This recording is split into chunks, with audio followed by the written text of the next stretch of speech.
Je pense que réellement, et ça peut-être que mes confrères le diront aussi, c'est un marché mature maintenant, le complément alimentaire. On voit il y a un vrai professionnalisme, il y a un écosystème qui vit bien, qui continue à se développer. On a tendance à dire qu'il y a du travail pour tout le monde, donc ça c'est quand même assez intéressant dans une industrie. On est une industrie, celle du complément alimentaire, qui a trouvé sa place entre la pharmacie, les produits pharmaceutiques, les produits food, les produits cosmétiques.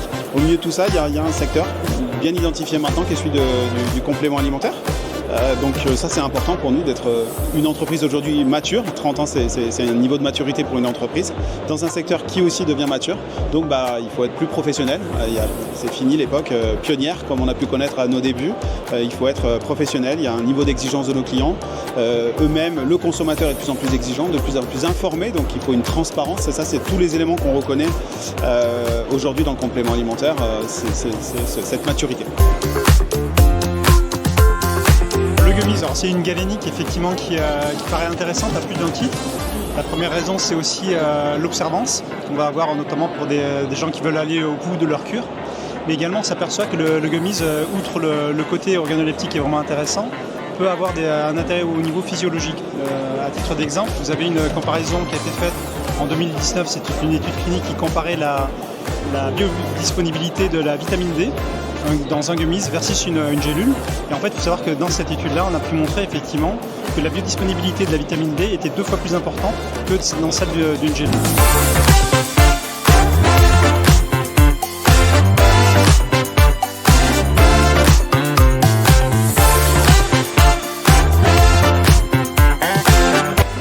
C'est une base de données scientifique et réglementaire qui a été développée par les experts de PharManager Développement en 2004, à l'époque où la réglementation sur les compléments alimentaires se mettait en place. Et elle accompagne ses clients depuis 20 ans donc pour les aider à accéder facilement à des informations fiables et à jour concernant la conformité des ingrédients, concernant les données de sécurité, concernant les allégations nutritionnelles et de santé qu'on peut utiliser.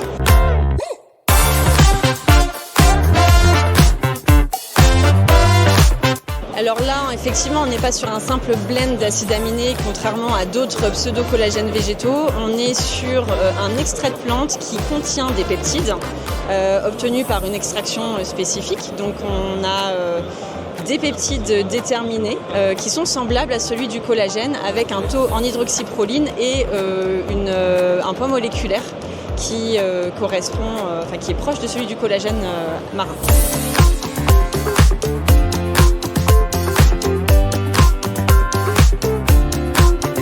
L'ubiquinol, comme vous le savez, c'est une molécule endogène, naturelle, qui est utile pour 2 fonctions principales.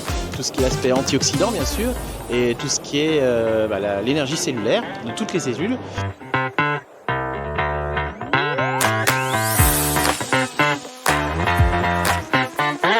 On est d'abord venu pour apprendre mieux le métier.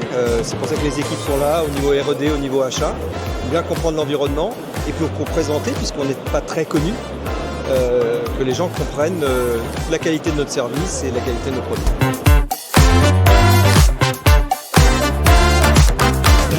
Qui vit bien. La première raison c'est aussi l'observance. Et elle accompagne ses clients depuis 20 ans spécifique, donc pour les aider à accéder facilement. Comme vous le savez, c'est puisqu'on n'est pas une très molécule connu, endogène,